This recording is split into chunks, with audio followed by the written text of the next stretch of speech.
ఆలు ఫ్రై అంటే చిన్నపిల్లల నుంచి పెద్దల వరకు చాలా ఇష్టంగా తింటారు. ముఖ్యంగా చపాతీలేకి చాలా బాగుంటుంది ఆలు ఫ్రై.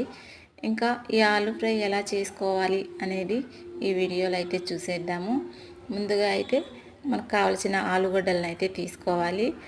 తీసుకొని 2 ముక్కలుగా కట్ చేసి ఉడికించుకోవాలి. తర్వాత పక్కన పెట్టుకొని చల్లారినాక పైనుండే పొట్టునంతా తీసేసి ఈ విధంగా బాగా స్మాష్ చేసుకొని పక్కన పెట్టుకోవాలి. తర్వాత ఒక పెనంలో నూనె వేసుకొని ఆవాలు, కరివేపాకు వేసుకోవాలి. ఇవన్నీ బాగా చిటపట అన్న తర్వాత పచ్చిమిరపకాయలు, ఉల్లిపాయలు ఇవి కూడా వేసి వేయించుకోవాలి.